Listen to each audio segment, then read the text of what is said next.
Parashat Vayechi, il y a un Torah de Rav Chaim Friedlander. Rav Chaim Friedlander,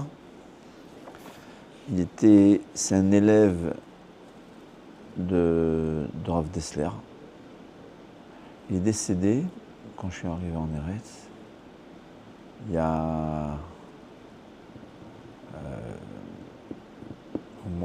environ 37 ans, 38 ans. C'est quelqu'un de vraiment grand et il donnait beaucoup de cours. Après sa mort, on a écrit tous ses cours. En fait, il y a une dizaine de livres, c'est incroyable. Il ouvre les yeux dans le domaine de la compréhension des mitzvot. Ouais. Alors là, il y a sur le Chumash aussi. Son premier livre, c'était sur le fait de Rosh Hashanah Kippour. Il a expliqué ce que c'est Rosh Hashanah. En fait, c'est la Kabbalah, c'est le Moussar. Un peu la Chassidoute, mais c'est surtout la Kabbalah et le Moussar. Il a ouvert les yeux, c'est des livres qui se font vendre, c'est incroyable.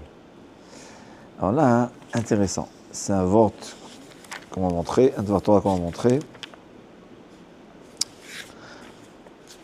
La Gemara nous raconte que Yaakov Avinu, avant sa mort, il a voulu dévoiler au peuple juif Ketz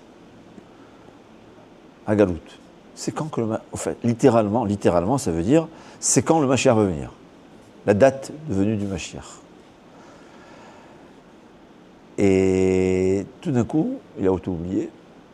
Il s'est dit, mais peut-être que la raison, elle est parce que il y a parmi mes enfants quelqu'un qui ne mérite pas de le savoir. Ils ont tous dit, Shema Israël, Hashem Elokeinu, Hashem Echad. On est tous unis dans ta croyance de Hashem Echad. Et là, Yaakov Avinu, il a dit à voix basse, Baruch Shem Kevod Malchuto Leolam Vaed, c'est-à-dire béni et Kevod Malchuto. L'honneur, Kavod c'est de son royaume. On dit Shem Kevod Malchuto parce que, bon, il faut comprendre tout ça. Enfin, c'est-à-dire béni l'honneur et le royaume d'Akadosh Baruch. C'est pour ça que nous on dit, Bécheket, on le redit chaque fois, parce que Yaakov Avinu il a dit, mais c'est pas écrit dans la Torah, donc le peuple juif aussi on le dit, mais on le dit à voix basse. Qu'est-ce que ça veut dire tout ça? C'est un peu étonnant quand même. D'abord, quel est l'intérêt de dire à ses enfants, c'est quand que le Mashiach va venir, hein? Qu'est-ce que nous on aurait réagi si on savait par exemple que le Mashiach vient dans 230 ans? Un peu trop. Il aurait dit, le Mashiach, il arrive, on est en 5785. Ouais. Il aurait dit, le Mashiach, il arrive dans 5780 ans. Enfin, ils étaient déjà, on va dire, 3000 ans. 3000 ans, donc dans 2800 ans, il va arriver le Mashiach. Qu'est-ce qu'ils auraient gagné dans l'affaire? Hein? Il y a un Midrash. Il ramène, Rav Chaim Friedlander ramène un Midrash. À quoi ça ressemble? Il y avait le serviteur du roi, fidèle au roi. Il est sur le point de mourir, il appelle tous ses enfants. Il veut leur dévoiler où se trouve le shtar, ça veut dire l'acte sur lequel il est écrit que ses enfants sont des esclaves. Il veut leur montrer où ça se trouve pour que ses enfants puissent, comme ça on comprend le Midrash, pour que ses enfants puissent savoir où se trouve ce shtar-là, cet acte. Ils vont pouvoir le prendre, le déchirer, et se libérer. C'est un drôle d'esclave fidèle à son roi. Hein? Et le roi qui voit ça, il s'est mis au-dessus de lui et il lui dit, et donc ce serviteur-là qui est au point de mourir, il voit tout d'un coup le roi en train de le regarder d'en haut et il dit, sachez, vous êtes les serviteurs du roi, soyez fidèles à votre roi, comme moi, j'étais fidèle au roi. La même chose, Yaakov. Drôle de Midrash, hein? Yaakov, il voulait dévoiler à ses enfants le Ketz. Dévoiler, ça veut dire la fin, ce qui va se passer à la fin des temps. Akadosh Baruch Hu s'est dévoilé à lui et il lui a dit, tu appelles tes enfants et tu ne m'appelles pas à moi. Et là, sous-entendu que puisque Akadosh Baruch Hu est présent, c'est ce que le pasuk qui dit, Lo oti karata Yaakov, qui est Garati Israël, c'est un pasuk qui veut dire, pourquoi tu ne m'as pas appelé? Quand Yaakov il voit ça, il commence à leur dire, faites attention, respectez Akadosh Baruch Hu comme moi et vos ancêtres, vos parents ont respecté Hachem. C'est le pasuk, Ha'elokim asher italchu avotai lefanav. Et donc, ils ont commencé à dire Shema Israël. Et c'est ce que je vous lui dis. Kvod Elokim haster davar. L'honneur de Shem, de Dieu, c'est de cacher des choses. Et toi, tu es quelqu'un qui veut dévoiler les secrets. C'est écrit, c'est un Rolech Rachil. Rolech Rachil, c'est celui qui dévoile les secrets. On n'a pas le droit de dévoiler. Rachil, c'est colporteur. Ouais, quelqu'un qui raconte ce qui se passe chez les autres. C'est le Midrash. Un drôle de Midrash. Hein, il explique. Il dit, Yaakov Avinu, il a voulu expliquer au peuple juif, à ses enfants, le pourquoi et le comment de toute cette souffrance dans la galoute. Pourquoi? Parce que si on comprend pourquoi Hachem, il nous fait ce qu'il nous fait, on va être beaucoup plus fidèle à Kadosh Baruch Hu. Ouais. C'est comme un enfant, il fait une opération à son fils. Ouais, le fils, il voit le couteau, ça, il lui déchire son ventre. Il prend des morceaux, il coud. Ouais, qu'est-ce que cet enfant va passer de ce père? Alors le père, il lui explique, voilà, tu as telle et telle maladie, on est obligé de faire ça, ça fait mal. On est obligé de te faire une anesthésie locale et tu vas tout revoir et tu vas sentir, ça va faire mal, mais sache, ça, pour te sauver la vie. Ouais. Dans le premier cas qu'un père il fait ce qu'il fait à son fils sans lui dire pourquoi, son fils il va se révolter contre son père. Mais dès qu'il comprend ce qu'il va lui faire, même si ça lui fait mal, et peut-être même très mal, il va peut-être même rester handicapé. Mais il comprend que son père, c'est le meilleur chirurgien de la région, c'est lui qui fait l'opération, c'est lui qui veut le tout, c'est pour lui sauver la vie. Au fait, quand on le comprend, le pourquoi des chemins d'Hachem, on est beaucoup plus fidèle à Hachem. Donc Yaakov Avinu, il a voulu dévoiler au Béné Israël ce secret-là, pas général. On est tous croyants que Hachem, c'est la bonté totale, on verra. Ouais. Mais il voulait leur faire comprendre. Il leur a expliqué exactement c'est quoi la Shoah, pourquoi chaque chose qui s'est passée. Le Khurban Habayit, la destruction du temple, des millions, la Shoah c'est rien par rapport à ce qui s'est passé pendant la destruction du temple. Toutes les souffrances du peuple juif à travers cet exil, il leur voulait tout leur expliquer. Et pourquoi? Il s'est dit, je vais leur expliquer. Et là, ils ne vont pas se révolter contre Hachem. Ils ne vont pas demander pourquoi. Ils vont rester fidèles à Hachem. Ils vont être au service d'Hachem totalement. Quand on comprend le pourquoi, on reste toujours fidèle à Kadosh Baruch Hu. Ouais. Comme il y a quelqu'un, une fois, son bébé il est mort le jour de la Brit. Il a fait la Brit Mila, il est mort tout de suite après. Cœur brisé. Hein. Il y a le Rav qui est venu chez lui, il leur a dit, sachez, votre enfant, c'est un Gilgoul du Beth Yosef. Le Beth Yosef, il était parfait. Il y avait un seul problème, un seul manque. C'est quoi? Qu'on n'a pas fait la brite le 8e jour, étant donné qu'il était malade. Alors c'est vrai que c'est permis, mais ça manque. Donc il a dû revenir. Chez qui? Chez vous, qui a été choisi à être le père du Beth Yosef. Et ensuite, voilà. Donc il a fait la brite le 8e jour pour réparer cette tâche-là, involontaire. Et maintenant, le Beth Yosef, il est parfait. Comme ça, j'ai vu une histoire. Je ne sais pas si l'histoire est vraie ou pas, mais la leçon de l'histoire est vraie. Ouais. C'est ce que Hachem fait. Alors quoi? Jusqu'à présent, les parents, ils étaient brisés. Ils entendent que cet enfant-là, c'est le Beth Yosef. Oh, ils sont joyeux. Ouais. On n'a plus de questions sur Akadosh Baruch Hu. Non seulement on n'a plus de questions, on dit merci Hachem. J'ai vu cette même histoire que le Chafetz Chaim, qu'une fois, il y avait une femme qui arrivait chez le Chafetz Chaim avec son bébé, dans le temps, aveugle, sourd-muet, aveugle et sourd. Et elle se plaint auprès du Chafetz Chaim. Le Chafetz Chaim, il ne s'est pas endormi, mais il n'était pas là pendant quelques minutes. C'est-à-dire, il est monté au ciel, il redescend, il se réveille, et il leur dit, sachez, j'avais un Rav, il s'appelait Rav Shlomo, il était parfait. C'était un tzaddik et gamour, zéro faute. On ne peut pas comprendre que c'est zéro faute. Non, zéro faute, c'est vraiment zéro faute. c'est pas pour nous, c'est pas Alvaï, si, comme le Rambam me dit, chaque jour on fait des millions de Avérotes. Mais ça se répare, on répare. Mais quelqu'un de parfait, zéro faute. Et là, je ne me rappelle pas, c'était quoi ce qui lui manquait. Donc il devait revenir en Gilgoul pour réparer ce qui lui manque, mais il avait peur. Il revient avec toutes ses capacités manuelles, il risque de fauter. Tu vas réparer un, mais tu vas détruire 3. Il a demandé de venir handicapé, sourd-muet, aveugle. Comme ça, il n'y a aucune chance de fauter, juste réparer la faute. Comme ça, le Chafetz Chaim raconte. Et ensuite, le Chafetz Chaim s'adresse au bébé, il dit « Shalom Alechem Rabbi Shlomo ». C'est-à-dire, en fait, c'est lui. La mère, elle a vu ça, elle a pris le bébé, et c'est parti. C'est-à-dire, quand on comprend le pourquoi de ce que Hachem nous fait,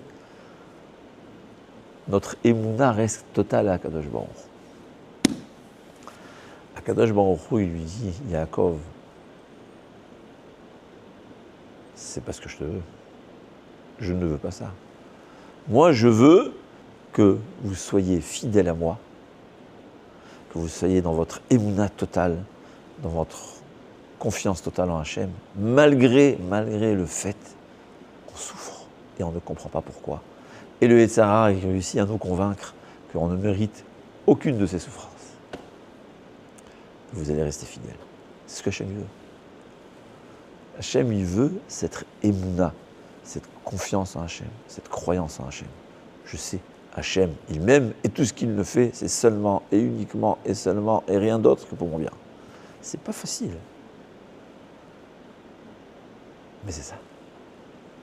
Alors, Yaakov Avinu, lui, il avait cru que pourquoi Hachem, comme ça il explique, comme je dis, j'aime pas interpréter mais la leçon qu'on apprend d'ici, on ne peut pas interpréter ce qui se passe dans la tête de Yaakov Avinu.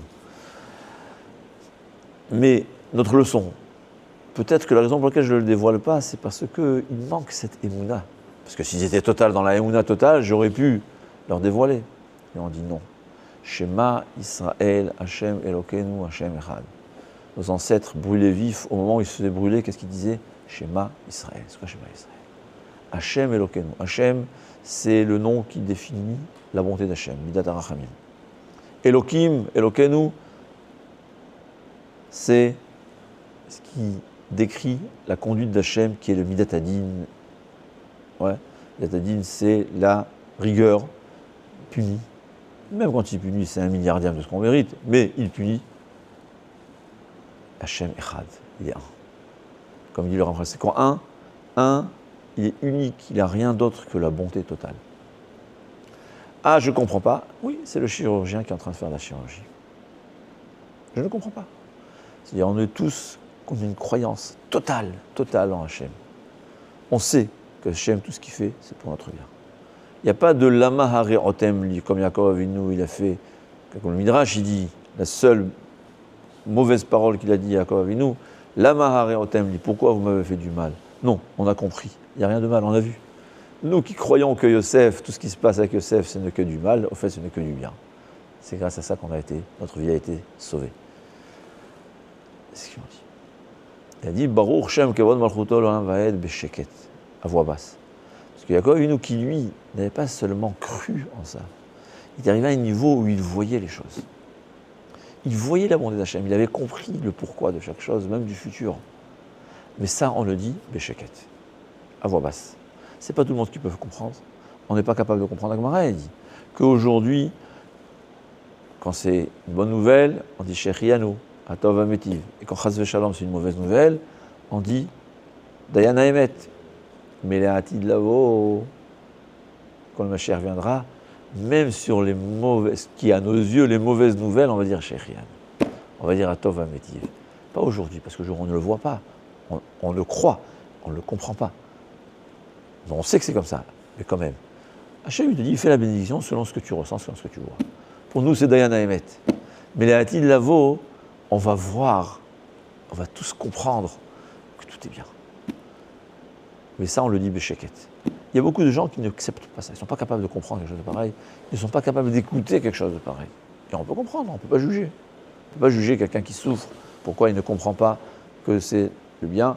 C'est pour ça qu'il faut prévoir avant et ancrer la émouna, que même si Chas Veshalom reçoit des coups, qu'on sache que tout est bien. Et évidemment, on prie Hachem, comme dit le Ramchal, que le but auquel il veut arriver ne passe pas par une chirurgie, mais juste par... Vous savez, il y a aujourd'hui des médicaments qui ne font aucune séquelle, aucun mal. Ouais, je connais quelqu'un, il a un cancer, guéri, un cachet. Zéro souffrance. Hachem, il peut tout faire. Malheureusement, à cause de ce que nous, notre conduite, Hachem, il est obligé d'utiliser des fois la chirurgie. Mais si on prie à Hachem, et si on le mérite, on n'aura pas besoin de chirurgie. On aura un cachet qui ne fait aucun mal. Donc on prie à Hachem que Chas Shalom, Al Tevienu Lidenisayon, Velo Devisayon, Chas Shalom. On ne veut pas. Mais si Chas Shalom, Hachem, il envoie des coups, savoir, Hachem Echad. Un juif, au moment où il meurt, il dit Hachem Echad. Hachem Echad, je sais. Tout ce que Hachem il fait, c'est par amour envers moi. C'est Hachem Echad. Je ne le comprends pas, mais je le sais, je le crois. C'est ce que les bénis Israël, ils ont dit, les enfants de Yaakov, ils ont dit à Yaakov. Il faut savoir. Donc il a voulu expliquer les choses pour faciliter notre service à Hachem, pour faciliter notre croyance. Et Hachem lui dit non, je ne veux pas que tu leur facilites. Je veux qu'ils restent croyants en Hachem, qu'ils aient confiance en Hachem, même s'ils ne comprennent pas le pourquoi des choses, même s'ils ne comprennent pas l'ama. Non, j'ai confiance totale en Hachem. C'est ce que Hachem veut de nous. C'est l'épreuve. D'ailleurs, aujourd'hui, on voit qu'il y a 200 ans environ, depuis il y a le Harizal, le Zohar, la Kabbalah, qui a été dévoilé, ça nous explique beaucoup de mitzvot. Il y a qui vous dit, il y a qui pense que c'est un signe de niveau élevé. Hein. On arrive à un niveau où on peut connaître, ou même les gens simples, ils connaissent la Kabbalah, mais c'est pas ça, c'est pas vrai. Enfin peut-être, je sais pas. Parce que moi, une des facettes, je pense, c'est autrement. Dans le temps, les gens faisaient les mitzvot avec amour total d'Hachem sans comprendre. Quand j'aime mon père et je sais qu'il sait ce qu'il fait et il sait ce qu'il m'ordonne, je n'ai pas besoin de comprendre pourquoi, pour le faire de bon cœur. Il n'avait même pas besoin de savoir pourquoi. Apparemment, dans la Gemara, ce n'est pas tout le monde qui savait que le jour de Rosh Hashanah, c'était un jour de jugement.